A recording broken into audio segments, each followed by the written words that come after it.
GOP nominee for president, Donald Trump, said in an interview that he would not protect Taiwan from China. Trump says that Taiwan better expect a higher price tag for United States defense. And now, of course, the neocons in the media are now melting down over Trump inviting China to invade Taiwan. Well, for starters, you guys understand this is actually a rare situation where Donald Trump said the right thing. Under the official United States One China policy, the United States acknowledges Taiwan as part of China. Neocons, repeat after me. Taiwan is China. Even NATO acknowledges China as Taiwan. Isn't it funny how neocons always leave that out? The United States escalatory plan of strategic ambiguity makes it so public officials are not supposed to say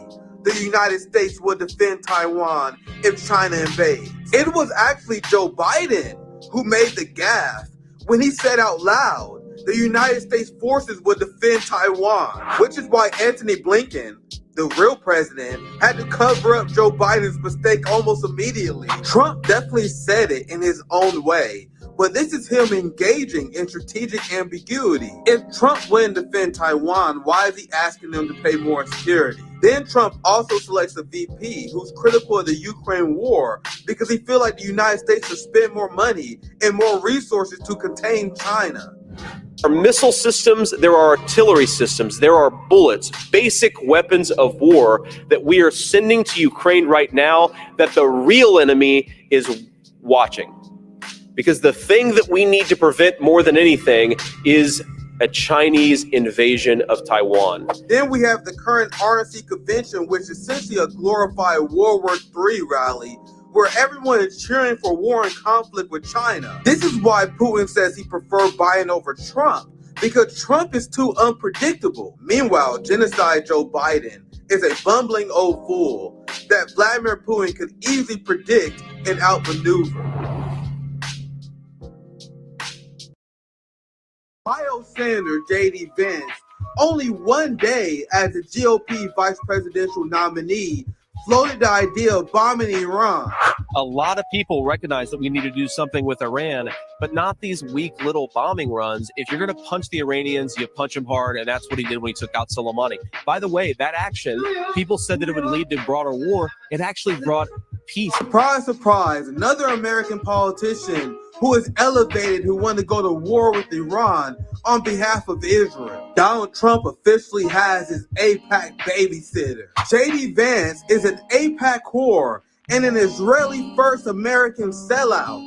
So of course Donald Trump would select him as his vice president. The Make Israel Great Again movement strikes again. J.D. Vance is a capitalist. J.D. Vance doesn't believe that the American people deserve health care. J.D. Vance doesn't believe the American people deserve free higher education. But J.D. Vance believes the American taxpayer should subsidize Israeli defense so Israel can provide free health care and free education for their people. Isn't it interesting how Republicans like J.D. Vance is in favor of free health care for the Israelis but not the American people? J.D. Vance became a senator because he was propped up by Zionist billionaires. Peter Thiel was his largest donor and the person who personally lobbied him to Trump. Peter Thiel has an AI company that took many military contracts to help the United States and the Israeli military with targeting. This AI is what Israel used in order to target Palestinians for their indiscriminate slaughter. Peter Thiel has directly financially benefited from genocide and will make a fortune in a potential war with Iran. Peter Thiel props up J.D. Vance to incite genocidal rhetoric towards the Palestinians and promote war with Iran that will greatly benefit Peter Thiel and his company. This is Donald Trump strengthening the swamp and once again selling out the American people to Zionist traitors. What's poppin'? What's poppin', my friends, my family? We are back again. Welcome to RBN Friday Live. Welcome at Nick at noon, Nick at any time. What's poppin'? I was spending the last few days watching clips and checking out the RNC convention when I got the chance. And essentially, like, in the same with the DNC convention, whenever I see these like party gatherings, I'm like, these are like the perfect advertisements for a third party, I would think. It's like cult mentality on display. You had a lot of people who had like a diaper on their ear because their daddy Trump was almost killed. And it was essentially, as I covered here, a glorified World War III rally. Is Americans not realizing how crazy our country is when we constantly talk about the other countries we want to go to war with? This isn't normal. And I'm going to show you guys, I have a lot to cover. We have an amazing guest that will be joining us today as well. He's a great journalist. He's a British journalist out of Moscow, Johnny Miller, pretty prominent journalist. You guys know we got bangers after bangers. And this coming right after I had Li Jingjing on the show, the amazing journalist from China. So the last show I was on, we had a journalist from China join us. Now we have a British journalist who's reporting from Moscow joining us. Like, just look at the breadth of guests and the international reporting we have. Mark Kimberly was on. She's going to be back next week. Eva Bartlett, who travels the world, she was on last week as well. I had Alan Mizrahi from India. So you guys see how we are building a true international leftist anti-imperialist coalition in the new era. And I have a Zoom meeting I'm joining with Dr. Jill Stein and Shama Sawant. That's on Sunday. So make sure you guys check that out. Show up if you can. I got to tweet out the link again. You have Rome running to be the vice president of the Green Party, which, by the way, we don't know he's going to get it. But Rome was like, fuck it. We had a lot of influence and pull over the Green Party over the last few years, because I don't understand why, and this comes from someone who had a lot of disagreements with the Green Party. I don't understand why we would allow our strongest anti-genocide socialist party get infiltrated. Some people would say, well, we got to ditch the Green Party because the Green Party has been infiltrated by the Howie Hawkins liberals, the NATO left, pro-mandate, Howie Hawkins wing of the party infiltrated the party. That's counterproductive. Why allow them to take our best anti-genocide option off the table, a party who've been consistently anti-genocide? So what some people would propose is that we start a party, for example, like how's the People's Party going? How's that going? So let's say you start a party, right? And then you get some steam going. You got a few ballots. You got some enthusiasm. You got people sign up for your party, and then you have a wing of your party, a faction of your party that supports something egregious. That there's a giant disagreement in the party. And this is a post-duopoly party that you agree with a vast majority of the time. What do? Do you abandon that and start over and make another party and start the whole process again until you guys find something that you disagree with, and then you get rid of that party and you start another one? I don't advocate working with and moving in organizations that you disagree with. But it was Dr. Joe Stein who reached out to me and invited me to speak at KU. It was Shama Sawant who invited me to Seattle to speak at Worker Strike Back, who invited me to speak at the DNC convention where Shama and Dr. Joe Stein would be. It was them who reached out to us because I had Green Party members on our show. We had a third party summit. We mentioned, like, man, I look at the platform, I look at the harsh, unapologetic anti-militarism, anti-capitalism, pro-reparations, anti-duopoly, anti-corruption, anti-capitalist message. And I'm like, man, you guys got to just fucking get rid of the Howie Hawkins wing. Get rid of those shit libs unapologetically. Get rid of the ops and the infiltrators and lean hardcore into the anti-militarism. I still think they should change the fucking party name. I think the party name is fucking stupid. Like, when people hear the name Green Party, they're not thinking it should be like a workers' party, anti-imperialist party, something like that. But Green Party, they thinking of liberal hippies, right? And the Green Party in Europe sold out. The Green Party in Europe is pro-NATO. You know what I mean? I asked members of the Green Party this 2 years ago, like, why don't you guys change the name? Because the name is not catching steam here. And the answer that they gave me when I asked this question 2 years ago was, we want to maintain solidarity with European Green Parties. My friends, that shit is dead. I'm not a dictator. I'm not someone that I'm trying to force my ideology down your throat. I'm just one of the people that like, yo, we're going to organize, we're going to do things our way. And if you want to invite us in, if you want us to influence and change your party to the radical, anti-capitalist, revolutionary party I think it has potential of being, we should 100% accept that. But if you don't want to fuck with us, that's okay. And that's cool. We may have different strategies. So this is just an idea. And I thought Rome was trolling. I thought Rome was trolling. But Rome was like, bro, if they will let me take over the Green Party, become vice president, they listen to my voice, listen to our influence, why not? Why not steer the movement in a great direction, especially with the momentum that we have with this anti-genocide movement that's popping up all over the country, the anti-capitalist movement that's popping up in our generation, which is why at the DNC convention, I'm going to be speaking. Joe Stein will be there. Shama will be there. It's not going to be this lame-ass fucking convention like we saw over the last few days. And I was tweeting about this earlier today. I was listening to the Trump speech, and I didn't finish it. It was so horrible. I think it was like the longest speech ever, 1 hour and 30 minutes. Just really uninspiring, low energy. Hero worship. It doesn't appeal to me. I legitimately don't understand what people see in it. It was a very low energy, uninspiring speech that wanted to promote fear. At the same time, they wanted to spread the idea of unity, enthusiasm. It was them essentially telling you to be afraid of your neighbor, be afraid of them, be afraid of the immigrant. You guys know that immigrants commit less crime, right? Because they don't want to get deported.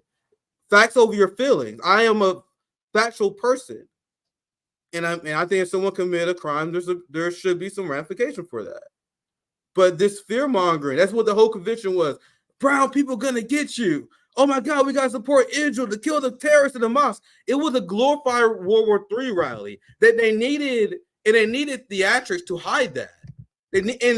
And that's why they had to bring out Hulk Hogan to do his little his stick or whatever. What you gonna do, brother? What you gonna do, brother, when we kill more Palestinians? I guess that's the agenda of the Republican Party, to kill as many Palestinians as possible, to promote conflict against China, and to provoke conflict with Iran. And I guess I can pivot now because I don't want to, because we're going to get to Hulk Hogan soon. I got a lot to cover. There's literally almost no way. I got so much because I haven't been live in the last 2 days. So I have so much to cover. So I need to stop my monologue. Let's get right to it. So the RNC convention was essentially a World War III rally. And you have J.D. Vance, who is critical of the Ukraine war. And you guys saw my hotspot video while I mentioned how you have members of the Neocon establishment that are trying to push Donald Trump to pick someone who is a warmonger, fill his cabinets with warmongers to counter J.D. Vance. And J.D. Vance is no peace activist. Isn't that the interesting thing about it? J.D. Vance isn't arguing to end U.S. imperialism, to shut down U.S. military bases, to reduce U.S. military spending and spending on our people. He literally said that the reason why we shouldn't spend money on Ukraine because we need to prepare to use that on China. They still to this day criticizing Biden from leaving Afghanistan. They criticize Biden from not stealing more, because Biden stole Iranian oil, Iranian resources, and then during their negotiations with the Iran deal between Saudi and Iran, they freed up money that they stole via sanctions. So do you guys understand that Trump and the GOP, when they say that Biden is allowing Iran to fund these proxies, was not even true? They said Biden is the reason why Iran funded Hamas during October 7th. They were saying crazy stuff. What they're essentially saying is that Biden needs to sanction Iran more. Biden didn't steal enough from them. The sanctions he did relieve what is something that we're critical of. So all the people who are trying to pretend that MAGA is anti-establishment, you guys understand that Trump and his team is calling for a more intense sanctioning regime? You understand that, right? All the people who are paid by Peter Thiel, who are pretending that Donald Trump and MAGA is not, it's anything other than a neoliberal party. I don't know what you guys are, because I ignore the theatrics. What you gonna do, brother? What you gonna do? And I'm like, bro, that's just hilarious. But what are they actually saying? What is the immigrant's gonna kill your grandmother? Yeah, I know that's fear mongering. You playing on emotions, blah blah blah. What are they actually saying, though? Guys, this is what they're saying. Then I go on X and I see people who think they're anti-imperialists who then praise Trump as some fighter of the establishment, as this entire RNC convention is about praising the sanction regime. JD Vance, no criticism of the sanctions regime. The only criticism of the sanctions regime you will hear from the right is that the sanctions didn't work on Russia, that it was a bad strategy. Now, and I may cover this in the hotspot next week, maybe a live stream this weekend, but you have neocons in the West that are floating the idea of sanctioning Japan, my friends. You know, the biggest Western puppet of East Asia, Japan, who doubled the military spending, who's aggressive against China. Why? Because Japan still does trade with China, because literally no one in that region can decouple from China because they are a massive super mega power. It's in no one's best interest to decouple from China. Japan, like, oh man, we're gonna play along with some of this shit you guys are doing in the West, but we still gotta have like a big trade system with China. So now you have people in the West, and I may cover this more in detail. I'm sorry, I'm kind of monologuing and ranting. I got a lot to cover, lots on my mind over the last few days. So as Japan is saying we need to trade with China, as you have majority of the world who's refused to stop trading with Russia, you have the West that's threatening Japan with sanctions because they refuse to completely decouple from China. I will cover that more in detail later. But this is coming from the Washington establishment that does not change between presidents. So as you guys see with my coverage recently, now is not the time to ease up on Trump. Trump is going to win. So now is the time to expose the MAGA agenda as the fraudulent movement that it actually is. The neocon movement that it actually is. So now in this segment here, you're going to see how there are neocons in the GOP, the same people who enthusiastically endorsed Donald Trump, which should send red flags in a lot of people's mind who actually like Trump, right? That you have a lot of these neocons, these war criminals, these swamp monsters who love Donald Trump. These people then say that we need to fill the cabinet up with neocons because JD Vance is too young. He's unpredictable. He is generally unproven. Now, I have done deep dives into JD Vance.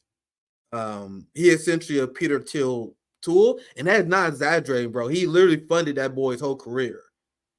And you have JD Vance who support the genocide Palestinians because Peter Thiel has an AI company that takes contracts from the Israeli military. So the Israeli military literally pays and is a big part of Peter Thiel's wealth. And not everything. I think Peter Thiel was part of PayPal and some other stuff as well. So because Peter Thiel, the billionaire, directly benefits from war, J.D. Vance advocated for war and conflict in the Middle East so that Peter Thiel, his benefactor, can sell and make more money from contracts from the Israeli and the United States military. So you want to know what would lead to an explosion in his business?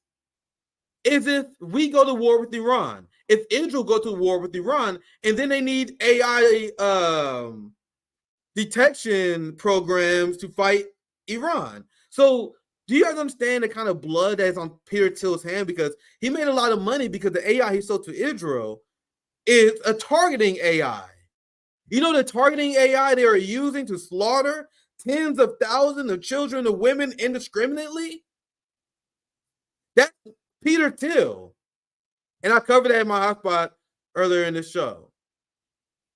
But despite all of this, to show you guys how unyielding the State Department is, how unyielding the neocon class is, despite J.D. Vance being a very useful tool to a very large faction of the military-industrial complex, there can't be any dissent.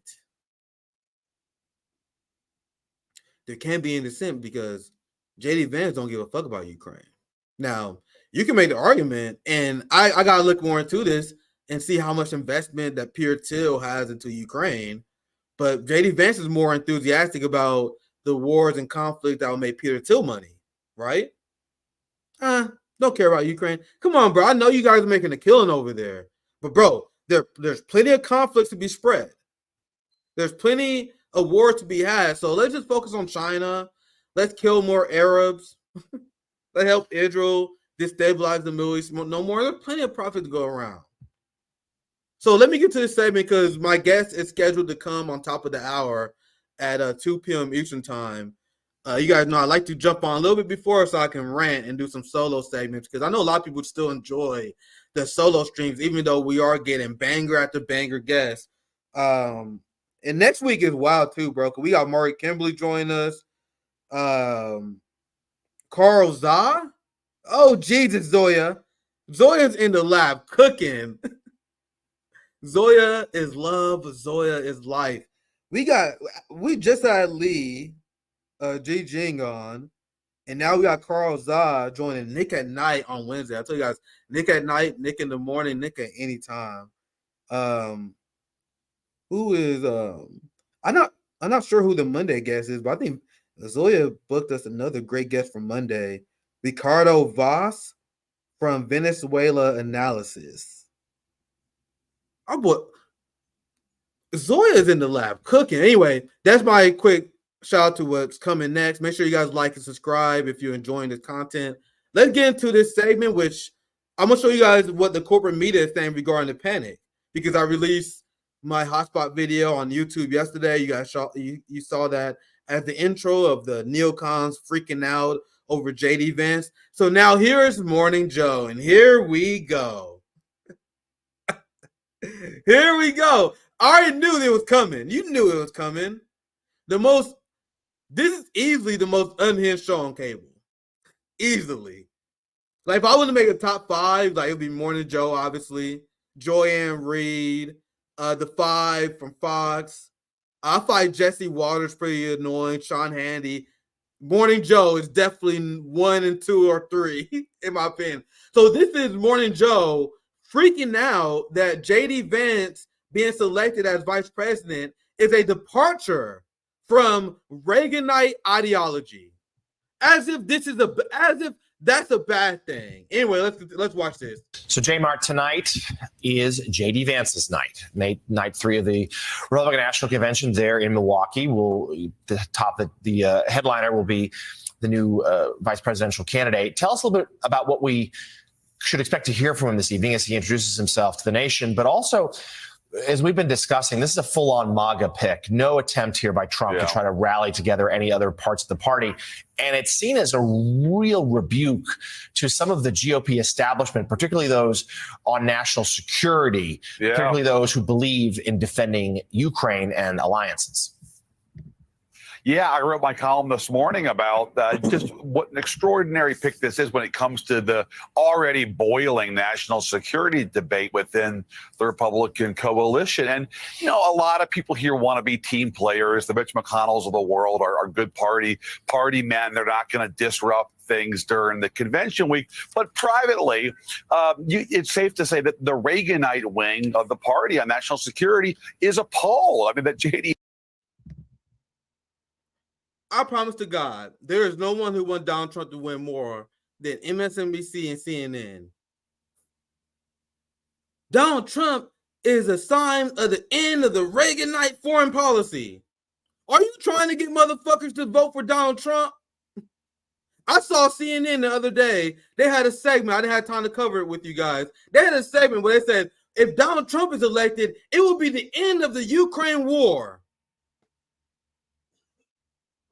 You cannot convince me these motherfuckers don't want Donald Trump to win because their rating is hurting. It was hurting in the post-Trump era. So once Trump takes president, right now I think they're doing pretty well because the election and Trump is back in the headlines and trials.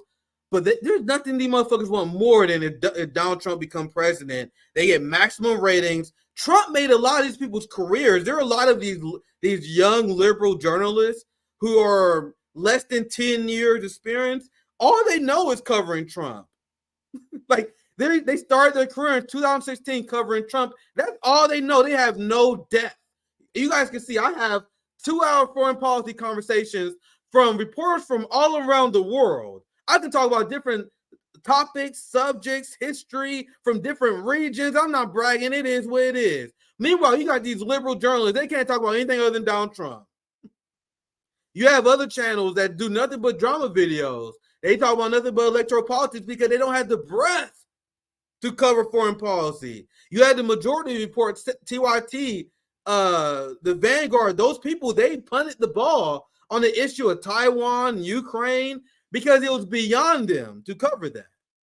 The era of anti-intellectualism is over.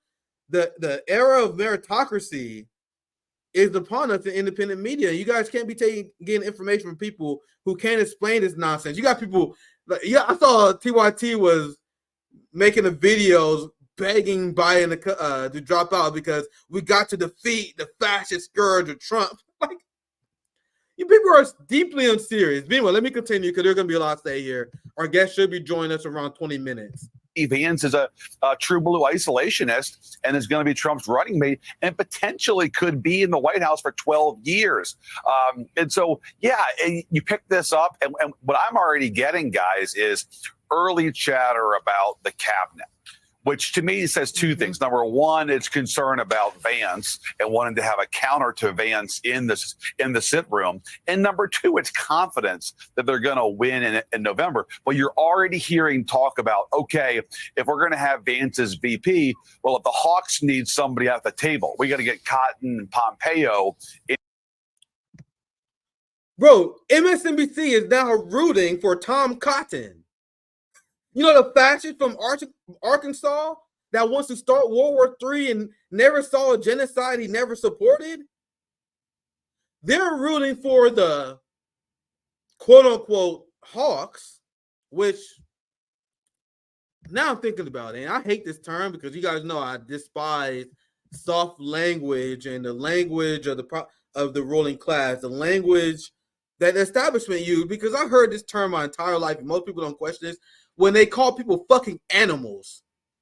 Why are you calling people animals? They said, well, they need to support the Hawks. You have the Hawks, and then you have the Doves. John McCain, he's a Hawk. J.D. Vance, he's a Dove. Bernie Sanders, AOC Squad, they're Doves.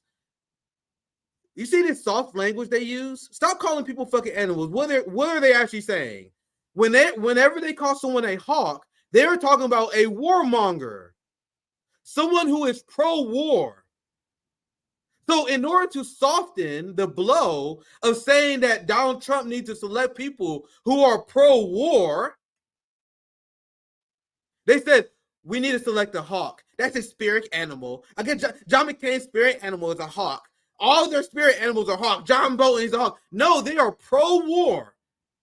some of them, like John Bolton and every single Republican senator and all the senators, they are war criminals. So instead of saying, no, Donald Trump needs to elect a war criminal, we need to elect a hawk. Do you guys see how Americans are programmed from day one and they don't even realize it? After you guys corrected my pronunciation, I appreciate it. Dove.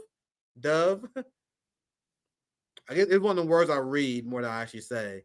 But you guys know what I'm talking about, the dove, right? Whatever. I think you guys know what I'm talking about. But that's what they use. I saw the article. I don't have it saved, but that one of the articles they use that to describe J.D. Vance. They say he's a dove versus the hawks in the party. So what they're saying, and it's not even necessarily true, but from the perspective of the establishment, whenever they call you a dove. I told you guys I'm a country bumpkin. I'm glad you guys are able to deal with me. But as they call you a dove, they're essentially saying he's pro-peace. And then they use it as a pejorative. So they can't say you pro-peace because that's good for you. The same way they can't say someone is pro-war. They won't say the hawks are pro-war. They will say, oh, man, he's a hawk on China. He's a hawk on China. That's what they say. Oh, he's a hawk on Israel. What they're saying is he's pro-genocide. They're pro-war.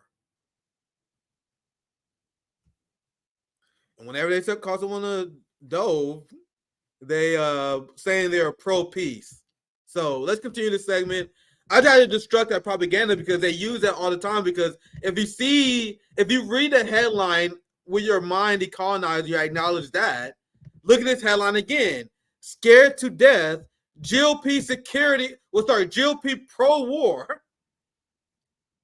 The pro-war wing of the GOP is scared to death of J.D. Vance. That's essentially what this headline is saying.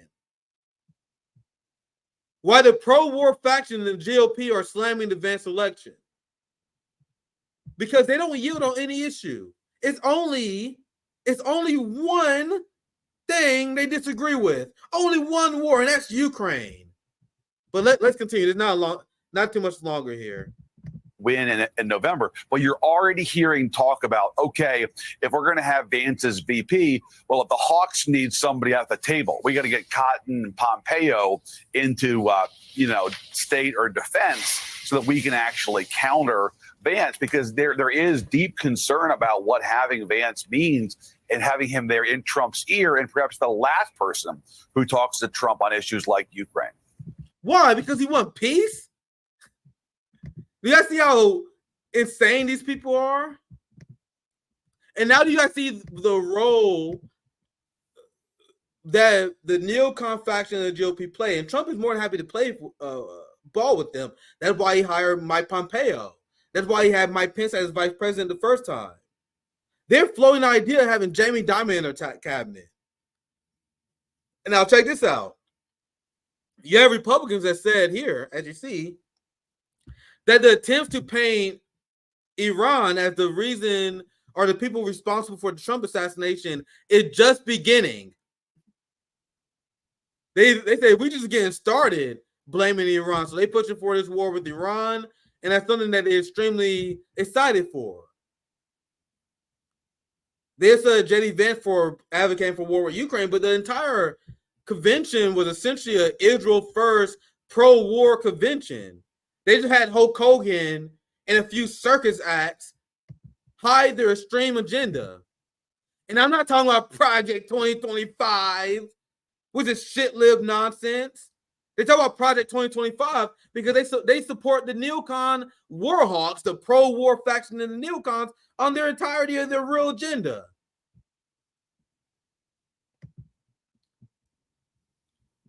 This is the Hulk Hogan clip. This is funny because you have a lot of Trump supporters who side about this. It's very interesting that they are trying to paint themselves as pro-worker, but they have a bunch of union busters at their events. You guys know Hulk Hogan busted a wrestling union. That was Jesse Ventura exposed. Jesse Ventura hates Hulk Hogan. He talks about it all the time. He talked about it with Sabby, I think. Or maybe I'm thinking of another interview. So wrestlers, just like combat sports, they don't have a union and they are exploited the cuts in the UFC, they get the lowest revenue share out of all the combat athletes, to the point where many UFC fighters have another job. Meanwhile, they're saying, oh my God, we love Trump. God bless Dana White. They're literally fucking cucks. I'm like, bro, there was Frankie Edgar and Gray Maynard. They had a world title fight, and Gray Maynard made like $46,000 for a world title match. You have Francis Ngannou, who is now making a ton of money in boxing. Francis Ngannou fought for the world heavyweight title and made less than the minimal salary you would see in the NBA. And then they still praise Trump. They love capitalism as their ass is getting exploited, as their ass got CTE, and people wonder why they went that route. Because these people are fucking ridiculous. They get a lot of fighters. They get paid $2,000 a fight. That's it. $2,000. And then, guys, you understand, fighters, they got to pay their camp. They got to pay expenses. Now, I don't want to get on too much of rant because that's a whole nother stream. But fighters in the UFC didn't unionize. Why? Because Georges St-Pierre and many of these sellout MMA fighters who already got the bag, they broke the union. They told Dana White. The same thing to Hogan. There are a lot of wrestlers who are struggling because pro wrestlers in the 90s tried to unionize. And Hollywood Hogan, because he had a lot of money, he wanted to kill the union because it didn't benefit him to unionize because he is taking the vast share of the revenue. So Hulk Hogan, who is anti-union, is giving a speech at the GOP as people are trying to paint the GOP as the party of the working class. And I'm not even getting to Hulk Hogan's unhinged racist rant. You had a GOP, a party that claimed they're not racist, but they got multiple speakers who have said the N-word. Hulk Hogan went on a vicious rant against his daughter because his daughter was dating a black guy, and she said he didn't want his daughter to be sullied by the niggers. That's what Hulk Hogan said. But here he is. We're the true America. Yeah. To be clear, you are Hulk Hogan. To be clear, Hulk Hogan is the true America. He's a racist union buster. But what happened last week when they took a shot at my hero and they tried to kill the next president of the United States? Enough was enough. And I said, let Trumpomania run wild, brother. Let Trumpomania rule again. Let Trumpomania make America great again.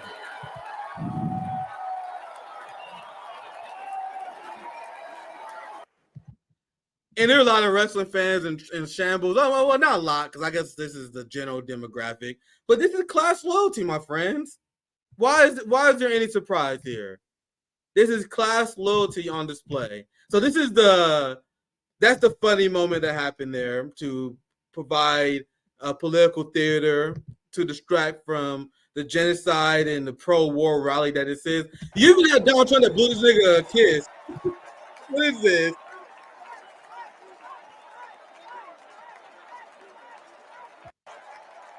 Like, bro, did you blow your kiss? Yikes. This is the political theater they use to distract you. This is the political theater they use to distract you as they commit a whole ass genocide, as they rob the American people. What you gonna do, brother? When class loyalty strikes against you.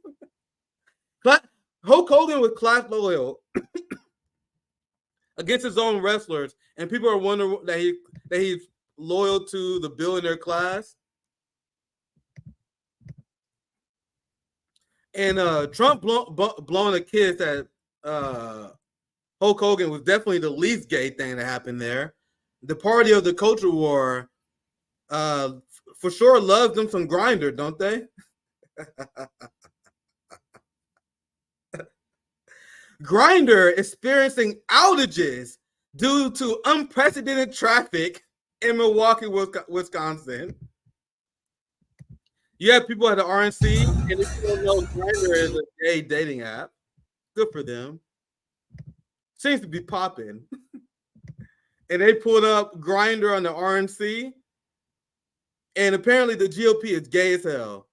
This is why they project this, right? So I'm just having a little fun now. This is why they focus. There's a lot of people in the closet.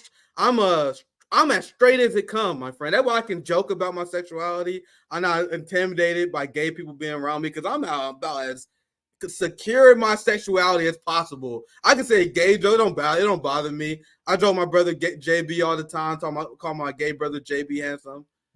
When you secure about your sexuality, brother, you don't have anything to hide. I don't. Bro, there's a lot of motherfuckers at the closet in the GOP, apparently. But anyway, let's get to some more substance. I'm having some fun here. As I mentioned earlier, and I think Johnny may be having some connection issue. Let me know, Johnny. I told you I listened to the Trump speech, and it was so boring. I literally don't understand what people see in Donald Trump. It's someone who I think very low of. And what does it say about the Washington class? That they can't defeat this guy because he is the best among them. People who pretend that Donald Trump is uniquely evil. Let me talk to my guest. I can't see you on the camera. Do you have your camera on, Johnny? I can't see you. I guess Will be joining me here soon. So I guess I should get more serious here. Can't see you. Is your camera working?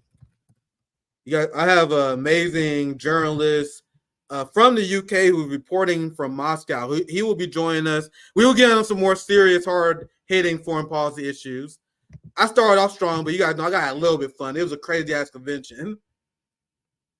Here's our good friend, Fiorella Isabel, another journalist reporting from Moscow. Big shout out to Fiorella, man, who is doing amazing stuff. I followed her for a long time. I've been on the channel for a long time. Now she's doing amazing work for RT. She's doing amazing work for RT. So this is what she said. I guess Donald Trump will be the first quote-unquote anti-establishment president of Israel. That's why I fuck with the Convo Couch and Fiorella, because they don't play that bullshit. Just like me, we don't play this post-duopoly red-blue political theater game. I guess Donald Trump will be the first quote-unquote anti-establishment president of Israel since he said we want our hostages back. Anyway, let me play the video. And he said he proceeded to make threats if it doesn't happen. So this is the World War III rally, my friends. This is the genocide rally. And the entire world, I tell you this, we want our hostages back, and they better be back before I assume office, where you will be paying a very big price.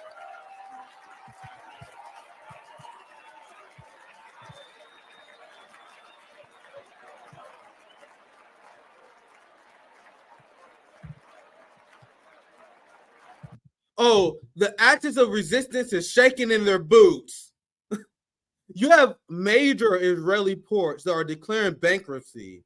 You have Israeli settlers that are fleeing in mass. You have the Israeli economy in shambles. Tens of thousands of businesses that are shutting down. But I guess Hamas, I guess Inshallah, I guess all these people are gonna stop because Trump said stop. Oh man, these next few years are gonna be hilarious because MAGA is in for one hell of a rude awakening. And if they think that just puffing your chest and talking tough is going to stop the de-dollarization process, stop Russia from China getting close together, Vivek Ramaswamy famously said, all we gotta do is force Russia and China not to be close no more. We see how well that worked out. Let's see what's. I'm gonna see. I think my guest is having tech issues. Anyway, we're gonna try to get our guest in here very soon. I think he may have. I think he's having a problem with his cameras. One thing I also found interesting during this event. I still got so much to cover. Shit. Hopefully I get my guest in here. I know he has some tech issues, but I still got a lot to cover here. As Fiorella mentioned, Donald Trump is running. I'll see your camera now, Johnny. Give me a thumbs up whenever you're ready. I'm gonna play this video. You got some time? I'm gonna play this video, and I'll introduce you after this video. I'll give you a little bit more time to prepare yourself. But here's the Israel First RNC rally. I'll play the video, and I'm gonna get my guests in here.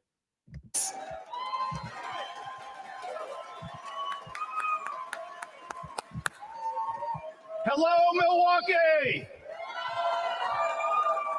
Let me hear you cheer if you support Israel.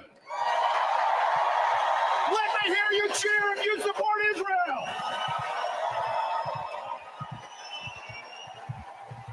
Now, if someone tried that at the Democrats' convention, they'd be booed off the stage. But here at the Republican convention, we proudly and loudly stand with Israel. Make Israel great again. This election is a critical moment for the American Jewish community and for Israel. This is our chance to continue the incredible pro-Israel legacy of the most pro-Israel president in history. The most pro-Israel president in history. Very interesting way to make America great again, right? Donald J. Trump.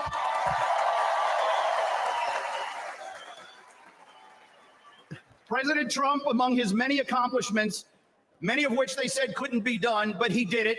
He moved the U.S. Embassy to Jerusalem. They said it couldn't be done, but he weakened the Iranian regime. They said it couldn't be done, but he delivered the... Not one goddamn thing said about the status of American cities, the status of American workers. What the fuck does the state of Jerusalem and the status of the Iranian regime has to do with the average worker in Wisconsin? Not a goddamn thing. America first, my ass. The historic Abraham Accords, bringing us closer to peace in the Middle East. With President Trump, we will repair and rebuild the U.S.-Israel relationship that has deteriorated after 4 disastrous years under President Biden. President Biden has done everything Israel wanted him to do. There's a reason why AIPAC support Democrats. It's nonsense. They are demanding complete loyalty, and many Americans have completely sold out to this foreign lobby who don't give a damn about the status of American workers. Now, one more thing I want to show, and I'll bring my guests on this note. The timing got slightly off. But here are Trump Republicans, because they're going to be faced with these questions aggressively as this hypocrisy continues to weigh over them. This is what the MAGA movement truly believes in. That if you in order to support America, you got to support Israel. Do you see there being any tension between the America First point of view and also so stalwartly supporting Israel? It seems like there might be some tension there. At least some conservatives have complaints about that. If anyone is confused about that, let me set the record straight. Being pro-Israel is America first. Plain and simple. We are going to gaslight our people to death. This is unpatriotic garbage, the way they gaslight the American people. So you guys understand, these people in the GOP, they are hardcore capitalists, right? If you ask them, does the American people deserve health care? They will say no. If you got capital, you deserve it. That's their ideology. Do you deserve free higher education? They will say no, right? Meanwhile, they believe that we should give our taxpayer money and subsidize Israel so they can provide free education and free healthcare for their people. So Israelis deserve free healthcare, but not Americans? That's America first? Very interesting, right? But sorry, I want to get my guests in here. I appreciate the patience. We finally able to get an amazing journalist from the UK, and from what I understand, you reporting out of Moscow. Thank you for joining us on Revolutionary Blackout for the first time, Johnny Miller. Thank you. Thank you for having me. My camera is a little bit messed up. I have numerous devices, and my iPad is slowly falling apart. And this is what I was able to contact you on. So yeah, it's all good. We are a working class channel. We can see, we can hear you. Looking forward from hearing from you. You in Moscow, a UK journalist out of Moscow. How did that happen? Well, yeah. So I've reported from Libya, Syria. You've just been talking about Israel. I tried to get into Israel once, the West Bank. They stopped me at the airport. In interrogated me for a few hours, put me in a bed, and then deported me because they saw my reporting was not quite up to what they wanted. What a democracy. What a democracy. But go ahead. Yeah, sure. So I reported in many countries around the world, in Africa as well, in West Africa and conflicts there, and in Asia. But then I promised myself no more war, but then the war in Ukraine started, and I knew it would be a disaster for Ukraine, just like Libya, Syria. And so I went to Kiev originally. I left Kiev pretty quickly because I realized my reporting is not going to be allowed there. I've been deported from other countries before. So then I applied to come to the Russian side. For the last 2 years, I think now, pretty much. I've been in Russia, a lot of that in Donbass, the front lines, and in Crimea, and now in Moscow, yeah. So how have they been treating you in Russia? Because what they would have us believe is if you're from the West, if you're from the United States and UK, especially if you're a journalist, you shouldn't be traveling in Moscow. So tell me, Johnny, why aren't you in a Russian gulag right now? I heard that they are supposedly imprisoning journalists, as even though you have the Ukrainian regime who killed Gonzalo Lira, an American journalist, as you have Israel who's killing a record amount of journalists. Anything you want to add? Anything you want to chime in, Johnny? Anything you want to add to that? Well, you mentioned Gonzalo Lira. Gonzalo Lira called me a couple of weeks before he was arrested in Ukraine. He's, for those who don't know, he's an American journalist, American podcaster who was living in Kharkov when the war started, and he started posting things critical of the Ukrainian government, critical of NATO's policy, more sympathetic to the Russian position. And he was arrested by the SBU and then let go. And then he called me up. I got a strange phone call. I said, "Who is this?" He said, "It's Gonzalo Lira." And because he called me because I had previous experience getting out of Ukraine. And he said, "How do I get out? Do you know?" And I couldn't really help him. And then it's so scary. I remember when I saw. Sorry. Go ahead. Sorry. Yeah, he made this mad dash to the Hungarian border. And he was arrested at the border, put in jail, and he died a few months later. And I knew he was going to die. His health wasn't great. There's a lot of speculation about was he killed or what did they allow him to die. But essentially, Ukraine imprisoned the journalist. He wasn't some erratic, he was just critical of Ukrainian policy. But in Ukraine right now, there is no opposition allowed. Yeah, I was terrified for the guy. And it's a very terrifying story because they essentially tortured that guy to death. I've seen his reporting on Twitter. I've seen a live stream of his before where he said he was reporting out of Ukraine. And I remember I first heard I didn't want to be gloom and doom, but I was like, bro, what are you doing? Like, bro, that's crazy. Exactly. I was like, man, that's very brave journalism he's doing. I may not agree with him on everything, but you got to admit that was very ballsy journalism. But I was terrified. Go ahead, Johnny. Feel free.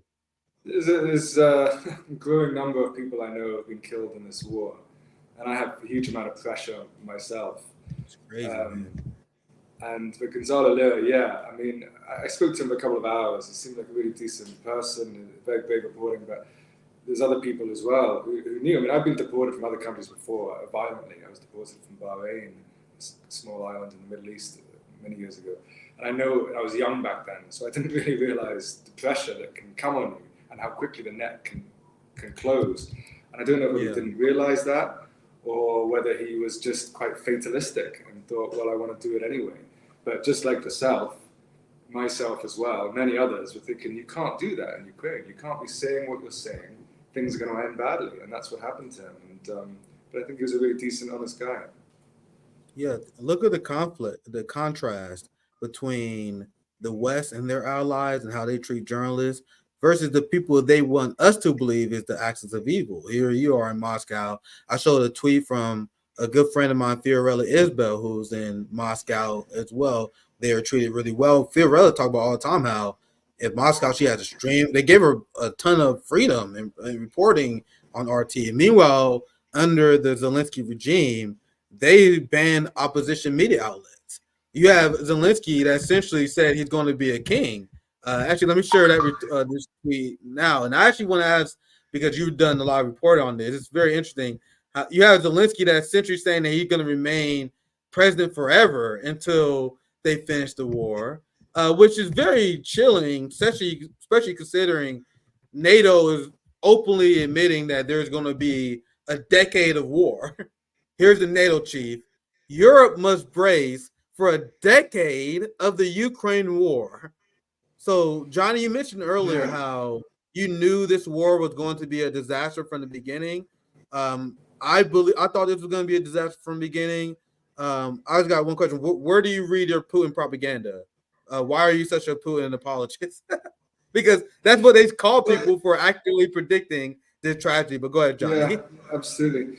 No, my job as a foreign correspondent is to best explain this country as I can to people back home. That's the job of a foreign correspondent or a journalist in another country. It's the best because most people haven't been to Russia. They have no idea what it's like. So my job is to best explain the reality of this country. Mainstream reporters will come to Russia and simply reflect back the absurd propaganda that comes from it, But my role is to explain the realities in Russia. And there's a lot of problems in Russia. There's still some petty corruption. I'm sure there's a lot of high-level corruption. There's a lot of high-level corruption in the West as well.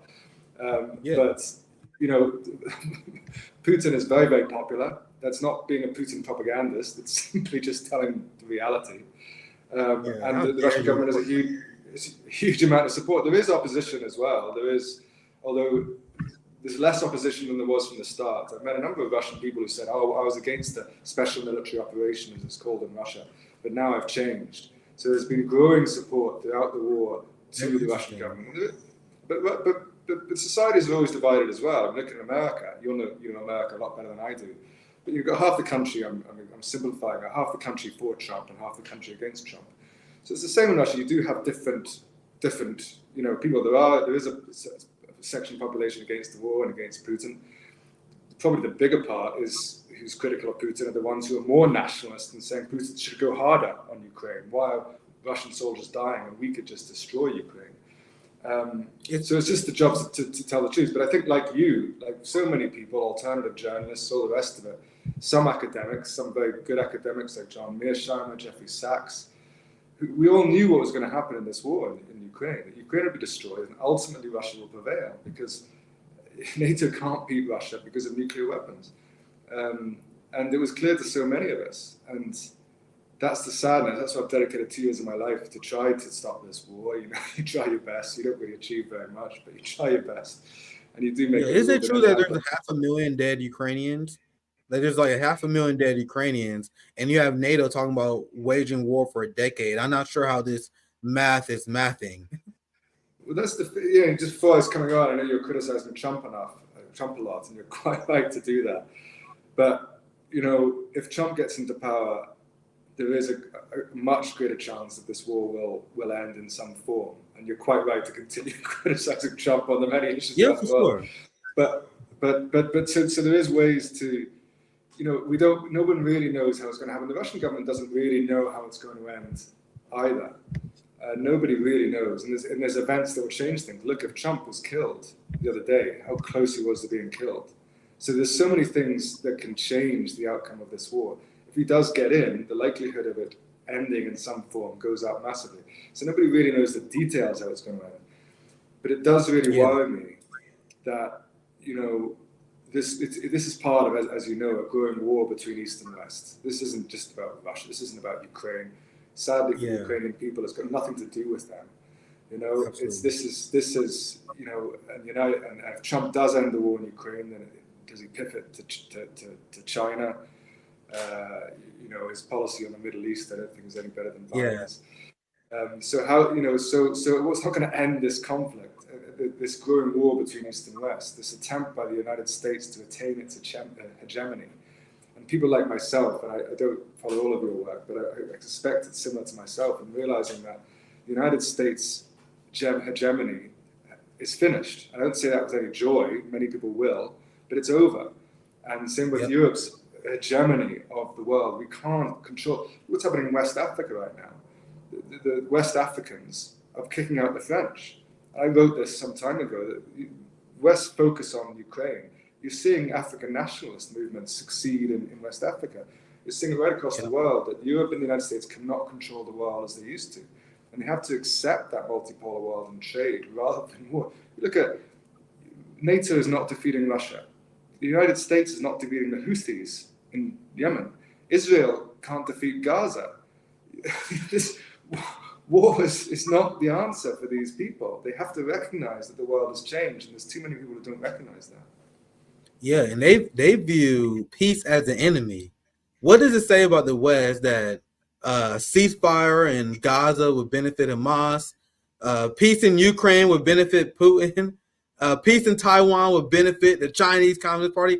What does it say about the West that peace is consistently their enemy? If peace consistently benefits your enemy, there's something wrong with you. So you have the Chinese peace proposal, which was endorsed by world leaders around the globe, including Lula from Brazil, AMLO in Mexico, and I'm sure that the new Mexican president will endorse it as well. You have the majority of the global South countries that endorse the Chinese peace proposal. You have Russia and Putin that was extremely enthusiastically endorsed the Chinese peace proposal. Meanwhile, NATO said you absolutely cannot have peace, and they are accusing China of fueling conflict in Europe simply because they didn't destroy their relationship with Russia. I covered earlier in the stream how Japan, who essentially is a Western puppet, who remilitarized on the direction of the State Department, you have the United States that even threatening them with sanctions simply because they won't completely decouple with China, because it's not possible for them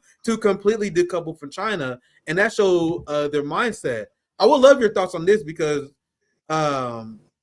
J.D. Vance and Trump is scaring the shit, as you mentioned, out of the NATO neocon establishment. And there's a reason why Putin said, and I think he's telling the truth, when he said he thinks he prefers to have Biden over Trump, because Trump is extremely unpredictable. Like, Trump would say one thing and his administration would act the other way.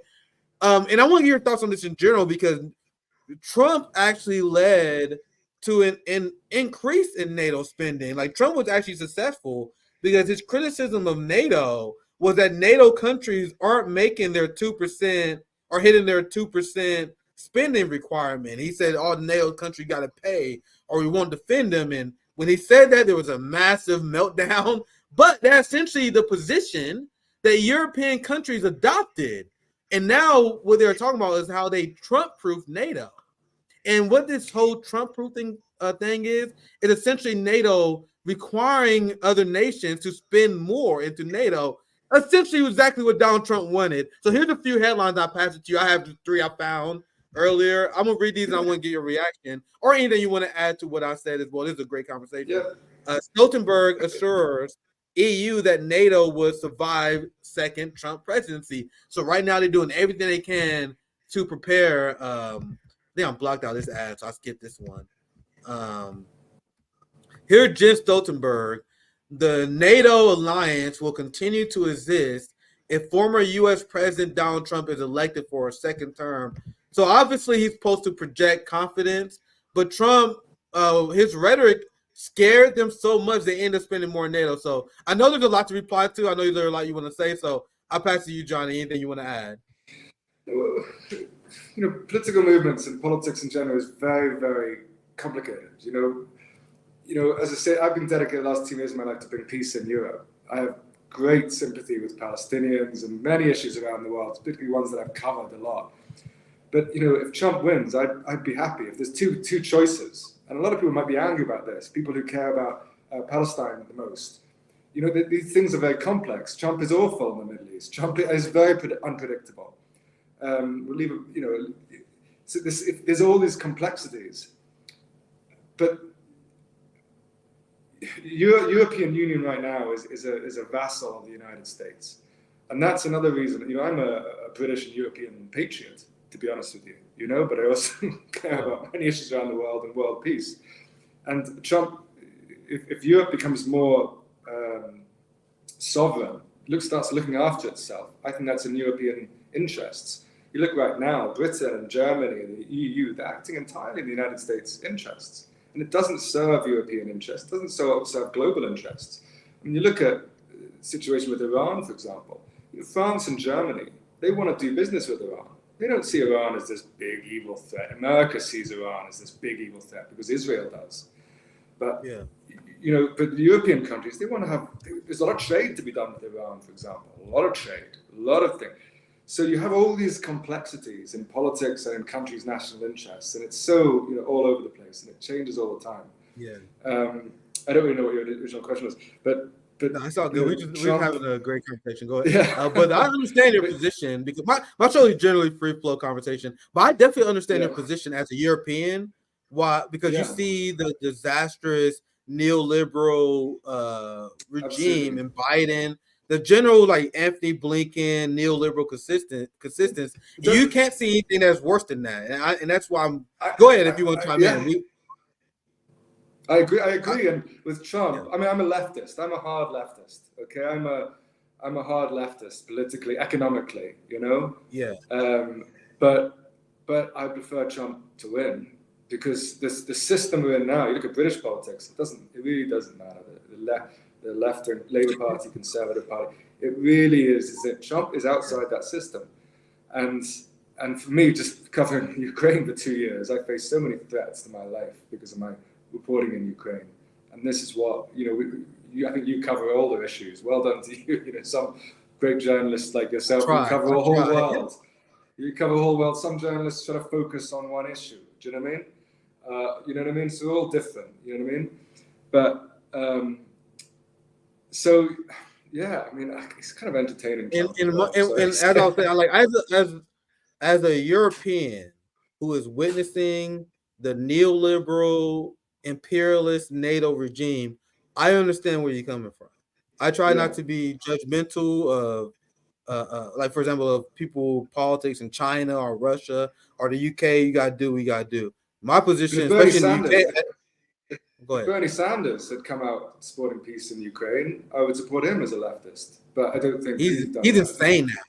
He's insane. Like like the Bernie and AOC, they're the most insane wing in the United States right now. As the establishment wants Genocide Joe to go. You want to know who's making the most passionate defense of Genocide Joe Biden right now? AOC, we're doing a 1-hour live stream defending Joe Biden. So the point is, they're the most unhinged wing of the liberal establishment at this point. And regarding my point as an American, I see Trump as someone who is still empowering the overall military industrial complex structure, someone who does not have my class interests in mind. But once again, I understand why you as a European is like, man, this boy Biden is scary as hell. This boy Biden in the liberal order as it is right now is scary as hell. I'm very skeptical of our politicians because J.D. Vance has been saying good things on Ukraine. He said I don't care about Ukraine. We need to don't get involved, don't fund no more. Good stuff. My thing is American politicians are full of shit. But I get it, Johnny. I do get it because you're a European and you see Trump as the least crazy, and that makes sense. That makes sense as someone who is looking from the outside in to be like, man, I want the motherfucker who's going to destabilize our region the absolute least. And here is the EU, who is definitely rooting for Biden to win. I am just, from what I've seen from Trump's previous administration, and I'm telling you guys right now, you guys can take it to the bank. Trump is going to be way more pro-NATO than you guys think he's going to be. I agree with it, but also, go ahead, Johnny. I think he really is a kind of radical, but how much can he really change? I mean, look, I don't know your position on. And that's the point. Absolutely. How do you take on? I mean, I'm having problems at the moment. I have serious pressure on my work and in Ukraine, and the American intelligence agents, well, they have huge power. I mean, if they can kill you, they have the power of you. And they have. How do you dismantle that? There's this whole drive, this whatever you want to call it, centralist, neoliberal drive. The European Union, Biden, the American CIA, all that stuff.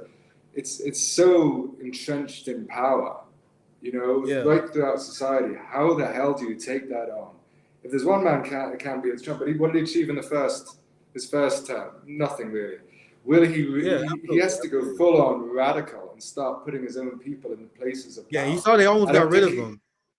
Well, exactly. So how do you? So I agree with you. I don't know if I don't think his presidency, assuming he gets in, I don't think he's going to be as radical as people think he will be, and I don't think it'll change too much. And fam, Biden has been so crazy, guys. The neoliberal order is so crazy. That's why I get it when people say, man, I want Trump to win, because at least he can't be that crazy. It's just my perspective, and my job as a citizen journalist is to expose how both sides are the same. Well, I believe it's going to happen. The same thing happened last time. I don't know how much you were watching my stream earlier. I could always revisit and ask you this question, because they are freaking out over JD Vance and the what they call the hawks, which is essentially the warmongers and the GOP party. They want Trump to select neocons in his cabinet. Now that's what Donald Trump did last time. Donald Trump filled his cabinet with Mike Pompeo, John Bolton. He had Mike Pence as his vice president. So Trump may have instances he's not trained neocon, but what I'm worried about, and he showed no signs that he won't do this again based on who he's associated with. I'm concerned that he's going to have the Jamie Dimons, who he's floated already, the neocons that's going to rejoin his cabinet. And Trump is not a Biden, guys, but he's not a fucking spring chicken. So he's going to get older. He's going to naturally do less, and then you're going to have the neocons in charge again. But go ahead, Johnny. Feel free to chime in, and then we can cover some more quick stories here. I mean, I'm not advocating anything here, but just in how political systems work, I think he'd effectively have to become a dictator to overthrow the neoliberal order. I mean, I'm not revolution. You need revolution. Well, absolutely. In reality, you've got Nikki Haley, who's the most extreme I've seen recently, and one of the younger ones, who's espousing all the Blinken stuff in quite an extreme pro-war way, and she's speaking at the rally. So in order to get, he's going to have to compromise in politics. When you compromise that, you water down your policies. So I agree with you. I don't think he's really going to be this big a threat to Europe or to NATO. And will he even be able to stop the war in Ukraine? It's going to be very hard to stop the war in Ukraine, especially as I think from the Russian perspective, they just feel they have to destroy Ukraine, not destroy Ukraine, but stop it being any threat to us in the future. So when he says, I'm going to stop the war in Ukraine straight away, listen, it's possible. Things will have to change, but I would even doubt whether that's possible. So he'd have to really become a complete dictator, and that's why really change things. Yeah, that's why I'm an advocate of revolution, because I think that's the especially our capitalist system. It will never yield without massive struggle. Will never yield without massive struggle. And Trump don't have that dog in him. Like, he will have to wage such a fight to do what people think he's going to do. I just don't think he has that dog in him. I hope I'm wrong for him. Don't think I'm saying this because I'm a hater or anything, fam. I hope I'm wrong. I just understand the science of this. I understand how our system works. Like, bro, if Trump even start to fight, they will fight so hard, I think he will fold at the end of the day. But I want you to respond to this. This is the EU. And remember how I mentioned how peace is their enemy. And what does it say about them that they view any act of peace as something that is traitorous? You had Viktor Orban, a leader of a NATO country, who met with Putin, who wants peace in Ukraine. So he has been massively denounced by the entirety of the EU simply because he wants peace. Listen to this. Russia is banking on Europe and the West going soft. And some in Europe are playing along. 2 weeks ago, a European Union Prime Minister went to Moscow. This so-called peace mission was nothing but an appeasement mission. This was a plain appeasement mission. This is a genocidal war code. Johnny, I would love for you to respond. This is them essentially saying peace is their enemy. Anyone who wants peace is their enemy. Go ahead, Johnny. I don't like to be rude, but some people you just see and you just realize they're not very bright, and this is the problem with the mainstream European politicians.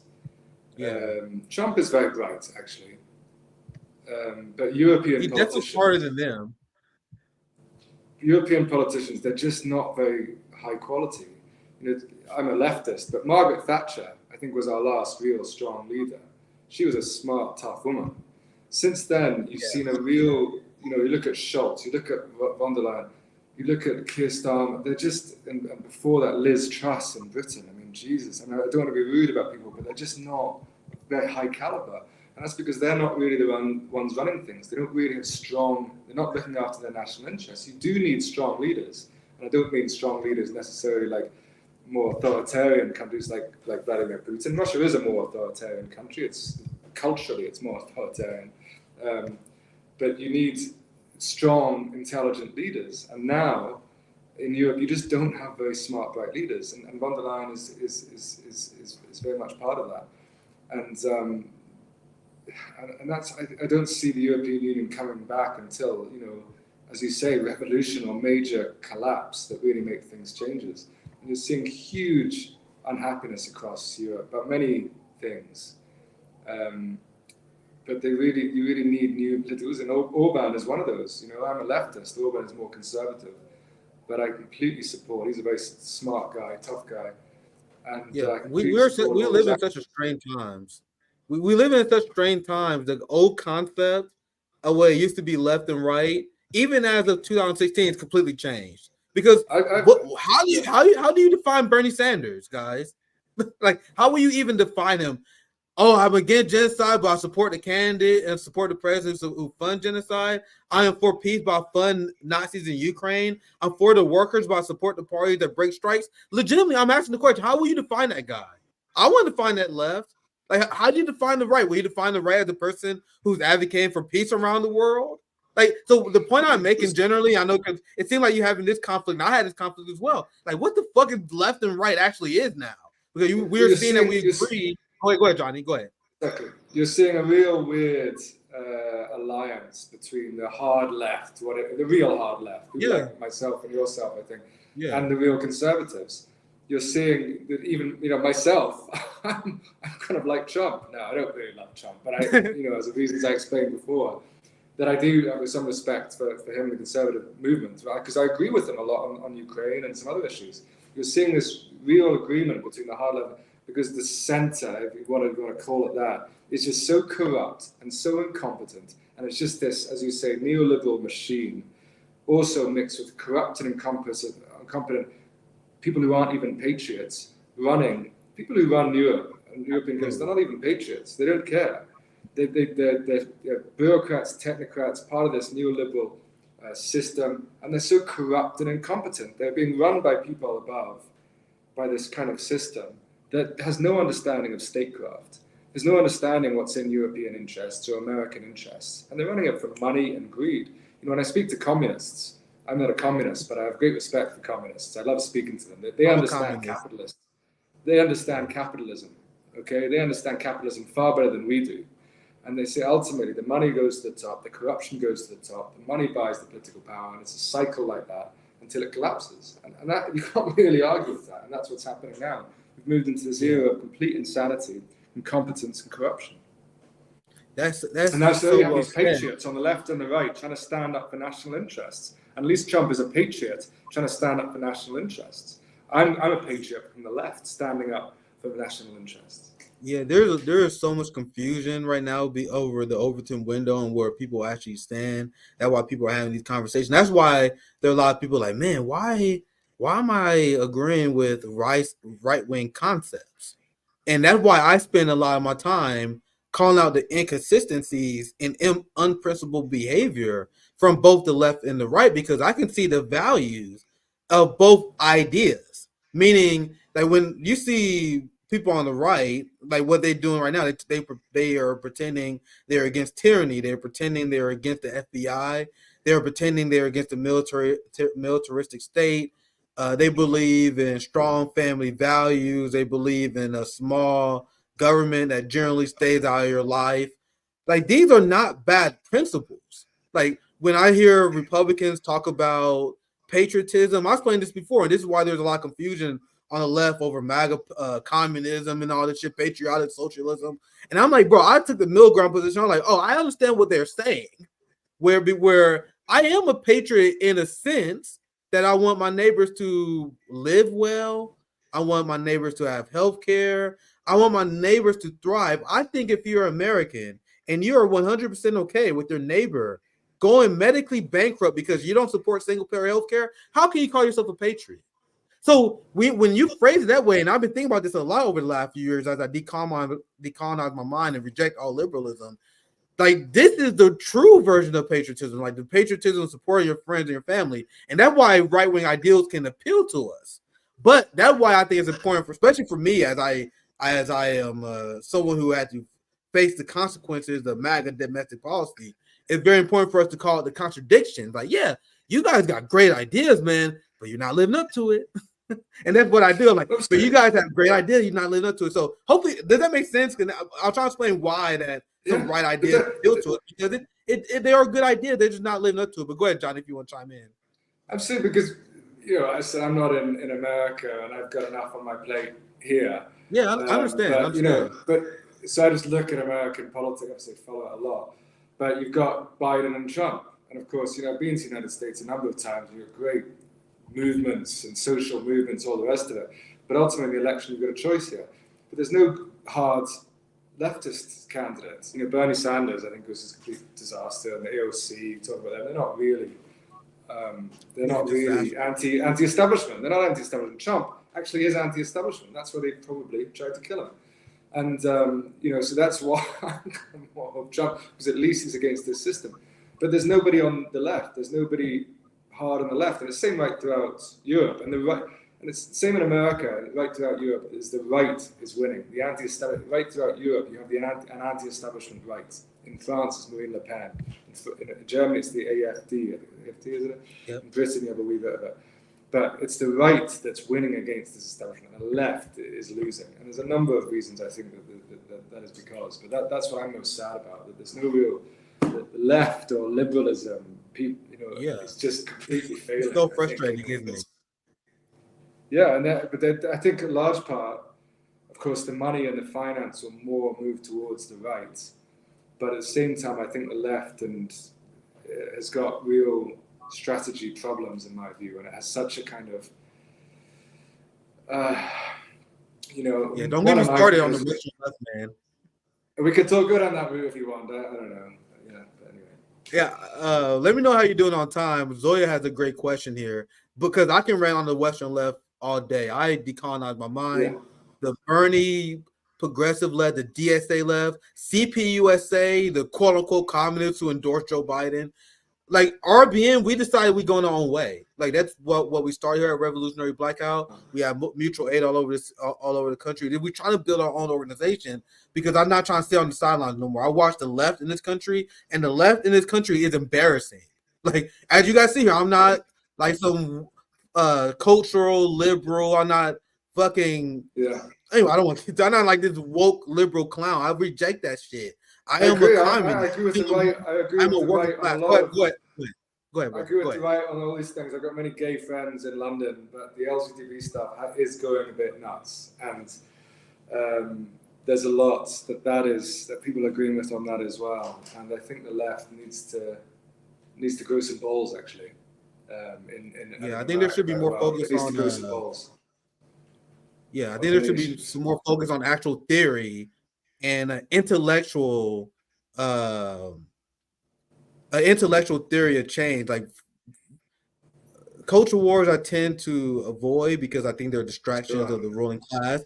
But you guys see, socialists and the left, they dive right in on that, and I think that's a mistake. That these culture wars are meant to divide, but you guys see somehow in the West they interpreted socialism as adopting all the liberal culture wars. And a lot of people misunderstand that. A lot of socialists and communists and friends of the working class around the world are socially conservative. Me personally, I don't think that even a political conversation. Yeah, I don't know. That's an interesting question. It's an interesting question. And listen, you're, I think, more well versed than I am in this. But I don't know. I was talking to a communist friend the other day who had the same decision as you, that the left shouldn't engage in these cultural issues. I think they absolutely should. I think they're going so insane, and they're becoming so important to people that they need to engage on social issues. I think the left is so theorized sometimes and unable to understand what is popular, the popular appeal. High immigration as well. I hate racism with a passion, but immigration is the number one issue in Europe. There is a massive problem with high immigration, largely started because of all the wars that were starting in Syria, Libya, and Africa. And I don't know the American problems too much. But I think the left needs to learn to say we hate racism, we love multiculturalism, but we have to understand that most people don't want more high immigration into these countries. And same in America, that's why Trump is winning. That's why the left is losing, because of this immigration issue, in my view.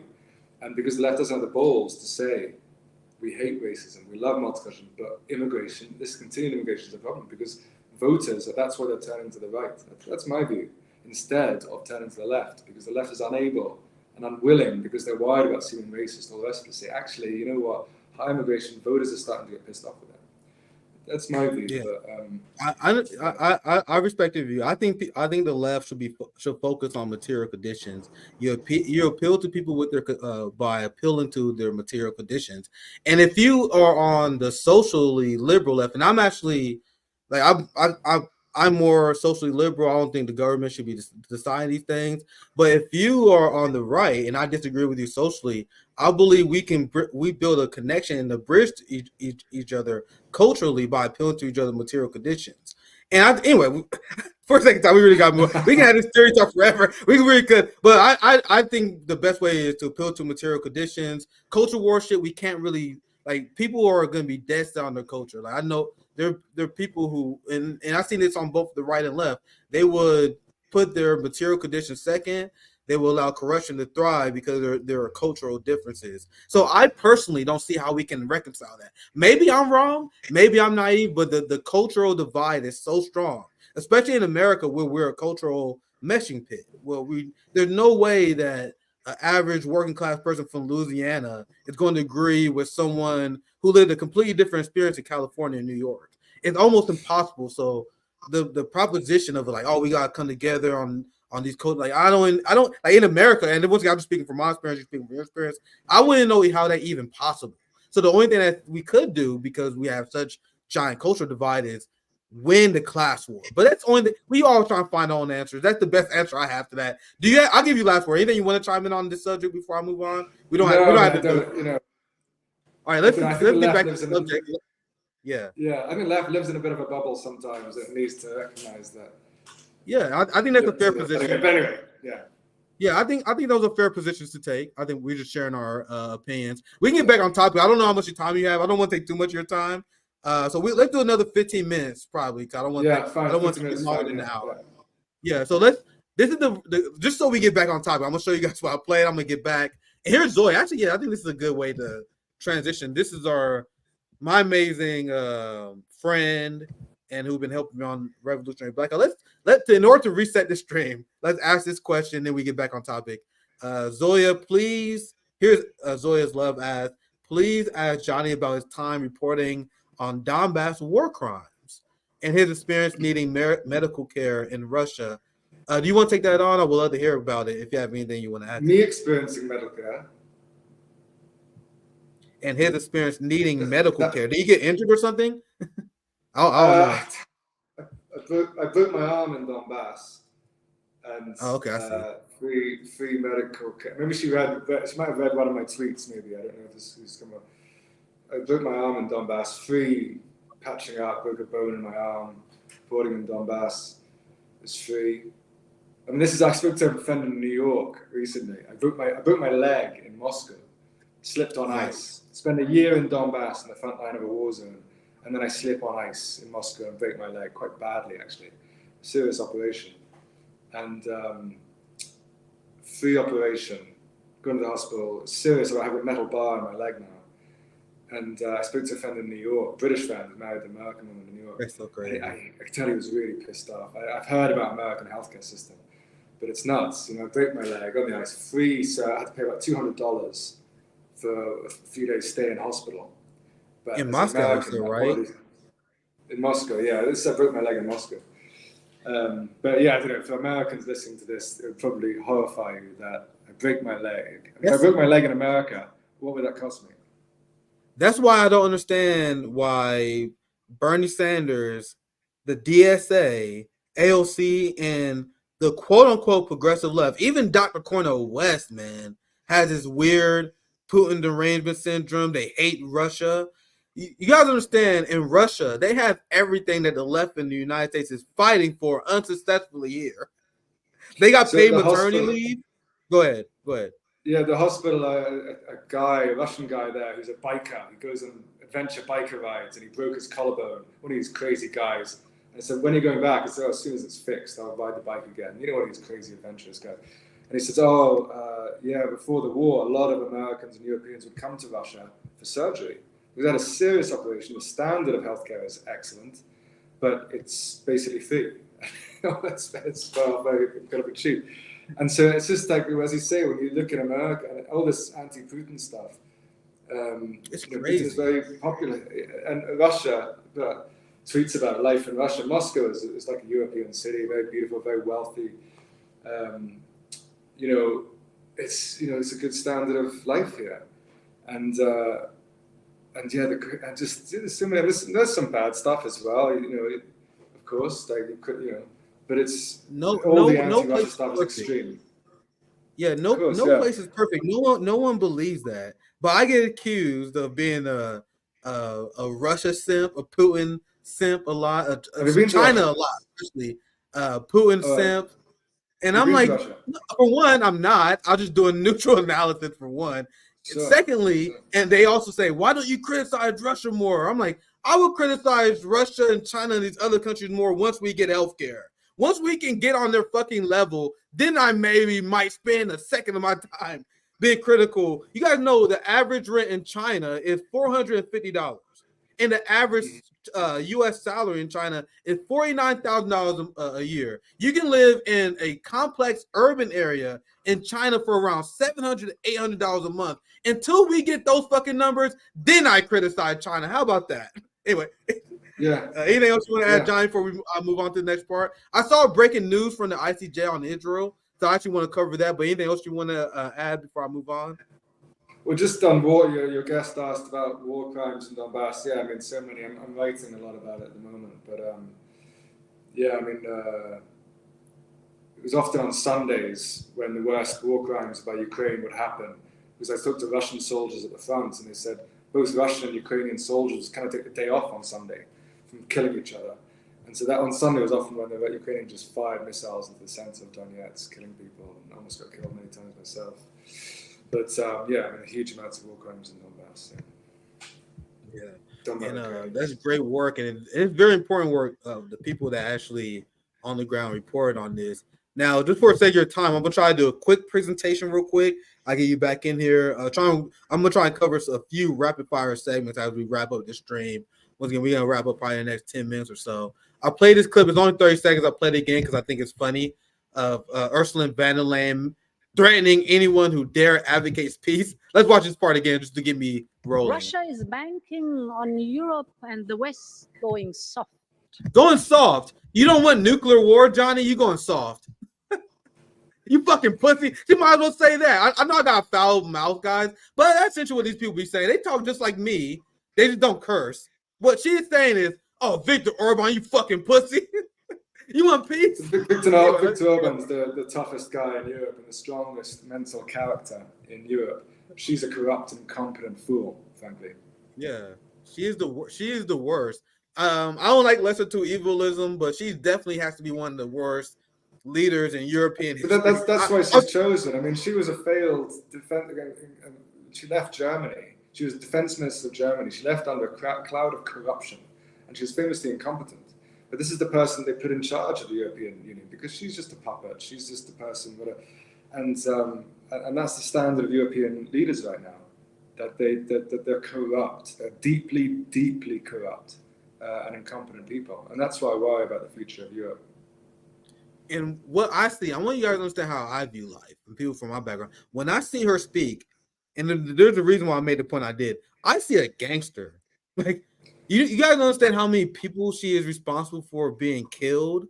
Do you know how much wealth she has stolen? Like this, as people smear my community as being violent thugs, this is the biggest thug in the world.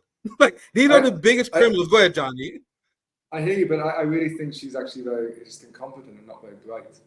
That's Yeah. that. I like that honestly, point too. I don't like to be rude about people, even some. But I say that because she's really just not really pulling the strings. She's just a corrupted, incompetent person they put up. You can see it in the intonation of how she speaks and the rest of it. She doesn't speak with that real conviction. She's just putting it on. She's not the one. That's why she's the head of the European Union, because they just want somebody just to look nice and say whatever they're saying, and she'll do the corrupt deals and sign the checks and all the rest of it. So I don't think she's, Biden and Trump, not Biden anymore, but Trump, he's the man in control, right? Biden possibly may have been a little bit in the future. Obama, I think, was to the best of his abilities. But someone like her, she's just really not pulling the strings. And but you're right. The European Union are the gangsters. The people controlling her are the gangsters. No, I feel that. That's a great analysis. Actually, I agree with that. I definitely agree with that. It takes a certain person they had to pluck out to be the brainless puppet like Ursula von der Leyen. But I agree with your take. I like your take as well. Let's watch this clip one more time. I have a few more quick things we can discuss real quick. We're almost done. Russia is banking on Europe and the West going soft. And some in Europe are playing along. 2 weeks ago, a European Union Prime Minister went to Moscow. This so-called peace mission was nothing but an appeasement mission. They are psychotically against peace. And now von der Leyen, this puppet, which again, I 100% agree with their analysis that she's a puppet. Von der Leyen vows to stop China from invading Taiwan. And as this very smart Twitter account put, I didn't know Taiwan was part of the EU. I didn't know Taiwan was part of the North Atlantic. So this is the rank unhinged ideology of the EU. Any last thoughts? I want to cover the ICJ ruling real quick, maybe 5 minutes covering that. Any last thoughts on NATO? Europe is now just like Britain. Britain says one day apparently Russia's invading Eastern Europe and is a threat to they're going to Germany, they're going to Paris. Apparently Russia's this great threat that we're spending all this money on because Putin's a dictator, Hitler, and he wants to invade the whole of Europe. And then the next day Britain says China is our biggest threat. And now, and it's like, what? Yep. I thought Russia's invading Eastern Europe and Putin is Hitler. But China's the biggest threat now. And it seems that Britain and Europe is they don't understand that the world has changed. We are in a multipolar world, and they're just threatening everybody. And it's going to lead to disaster to Europe. You cut off your relations with Russia. You cut off your relations with China. That's why I keep saying these people are corrupt and incompetent. They don't understand that the world has changed. And I think they don't understand that the world has changed, and they need to recognize that the world has changed. And I think the current crop of politicians and those who are running them just don't understand that. Yeah, well said, Johnny. This will be the last story of today. I saw this super chat come in. I'll read it. Thank you, Edward. Have you heard of Alexander and Alice of the Duran? Yeah, I've seen a few of their videos. Hopefully you can bring them on as your guest on geopolitics. Yeah, you guys see, bro. We got Johnny. This is a great conversation. We had Eva Bartlett. We had Li Jing that was just on. Mark Kimbley, man, and we had Carl Zah coming on, bro. The quality of guests that Zoya is. Yeah. So anyway, I'm greatly yeah, for sure. And Carl Zah, I'm looking forward to that. Sorry, but anything you want to add, John? Before I move on. No, it's fine. Yeah. So I'm maybe the Duran one day. They have a very big channel though. They're very fucking big channel. This is the last story. Sorry, I'm getting tired. You guys can tell I'm getting tired. I have my hotspot video dropping here soon. I did a hotspot earlier talking about the AOC situation where she went on Instagram Live to defend genocide Joe Biden. And what does it say? And I'm not going to cover it too much because I got a hotspot on that soon. But what does it say about AOC and the Bernie-style leftists who acknowledges that there's a genocide in Israel, but then vote for the person who facilitated said genocide? Doesn't that make them the most morally bankrupt people in the country? Because at least I'm not talking about the propagandists here. I'm talking about at least the delusional Hillary Clinton style hashtag resist liberal. They don't believe there's a genocide in Israel. You know, the standard neoliberal, they reconcile their voting for Biden as, oh, goddamn fucking far leftists. There's no genocide in Israel. That's why I'm voting for Joe Biden. He actually did a great job. That's like the Rachel Maddow. Remember, Rachel Maddow said Biden's foreign policy is fundamentally good. So they legitimately believe in that. But it's different when you're AOC and Bernie. You think there's a genocide. You know Biden's helping the genocide, but you still vote for them? That's just another level of detestable. Do you want to chime in, Johnny? I'll wrap up here soon. One thing that I find most disturbing about Israel is that you have politicians in America and Britain, probably some in Russia as well, I don't know, but some Russian people, not as bad as in Europe and America, who seem to have more of an allegiance to Israel than they do their own countries. I find that so bizarre. Like I've covered many issues in depth around the world that I've got just from a personal view. You care a lot about when you see people die in a second. You care a lot about these countries, some in West Africa, a country in Asia, obviously in Ukraine and Russia. But I don't really care about Israel any more than I do any other country that I've never been to, really, you know? But so many people, politicians and people in Britain and America, they seem to put Israel ahead of British and European policy.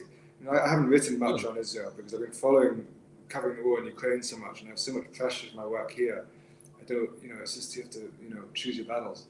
But I wrote an Israeli invasion of Gaza will be disastrous for Western interests. That was obvious. And people in the British establishment, anyway, they knew it as well. A few weeks after it happened, they even saw some of the mainstream press and mainstream British politicians start criticizing Israel. They knew it. Look what's happened in Yemen when the Houthis have doing what they're doing, close down trade in the Straits. So it was never in Western interests, but they still support Israel, even though it's against American and British interests. I'm like, what are you doing? You're putting another country ahead of your own country. And it's because of so many reasons, which I think you'll probably know better than I do, about the lobbies and all the rest of it. But it's so weird to me. It's so weird. Yeah, that's why it's that's why it's probably my top issue. Like it's one of my, especially if you're American. I think especially if you're in the UK, you had AIPAC that openly bragged that 90 out of the 90 Democrats during their primary that they endorsed, that they funded, won their election. Like, how aren't Americans as furious as I am? You have Zionists, and once again, I know America more, but I know it's bad in the UK as well. I know it's bad in the UK, but in America, it's so bad. They control everything. They control politics. But go ahead, Johnny. Go ahead. I'm sure if it was another country like Russia or China, I don't know, you know, funding or doing whatever they're doing to some of these politicians, they'd be arrested and locked up because of anti-American interests, anti-American activity, anti-British activity. And there's laws in Britain about this kind of stuff, but somehow Israel is exempt. And I think there's many, you know, other people who know far more about me, but it's also mired of different reasons. A lot of it's money and corruption. A lot of it's, you know, it's the control that Israel seems to have over some countries is shocking and extreme. Yeah, and this is the last few headlines. I thought we'll wrap up in 15. So this is the last part, and then we're done. I'm going to quickly read some headlines. I'm going to break this down more in detail. You guys know I got a lot of content coming up. I'll break this down more in detail. I'll make more hotspot video next week because there's a lot going on in Gaza and Israel. You had this type, like so much happened within the last 2 days. You had a Knesset that essentially ended the delusion of the two-state solution. As I said many times before, once again, I spare you guys, but the two-state solution was a fantasy that was never going to happen. And now they made it official as Israel voted against Palestinian statehood, ending the delusion that many progressives, Bernie Sanders, liberal Zionists pushed. Now, I'm going through the headlines as quick as I can here. And then you have the UN who reacted to that two-state vote with strong disapproval, saying you can't vote the two-state solution away. Well, UN, I'm sorry to say, but they just fucking did that. Now, what are you going to do? What are you going to do now that they are violating international law on a grand stage? And now the last headline I'm going to read. This is breakout. I had to cover this. I had people texting me. because this is so breaking. You had the ICJ, the top UN court, that ruled against Israel's illegal occupation of Palestine and the West Bank and in Gaza. So what did I tell you guys? I told you guys that Israel is a criminal terrorist regime that only got away with breaking international law because the lone veto vote of the United States, which I see there was one vote, no vote, which I'm sure is the United States. This is breaking, so I didn't have time to go over the votes, guys, yet. But I'm sure that no vote is from the United States, if I had to guess. So this is big. This is making big news. I will cover this more in detail later. But you guys know what this means. Israel is not going to follow this. I see Hotspot is tweeting like crazy about this. So if Israel does not follow this, as they haven't followed international law for decades now, it just further legitimizes the resistance of Hamas. If you have a criminal, terrorist, genocidal regime that is illegally occupying your land, you have the right to arm resistance against those people. And now Hamas in the actions of resistance against Israel has become even more legitimate. You can't even complain about what the Ansar Allah and Houthis are doing, because Yemen, by blocking shipments to Israel and resisting the genocide in Israel by any means necessary, it's actually following the tenets of the Genocide Convention, the only country. Because in the Genocide Convention, they said economic warfare, blockades are legitimate methods that states can engage with in order to punish other countries engaging in genocide. So a lot to cover. I'll cover more in detail later. Do you anything you want to add, Johnny? I know we went a little bit long here. That's my quick little fast down. But Johnny, anything you want to add? No, you're going very, very strong, Nick. It's getting late here, so it's been really great to yeah. Thank you for your time, Johnny. Thank you. Thanks, Nick. Yeah, thank you for your time, Johnny. Make sure you guys check out Johnny. I think this is a good time to wrap up. We did go a little bit long, but I appreciate your time today. Once again, next week, I'll pop you in the back here. Thank you for your time, Johnny. Next week, let me take this down.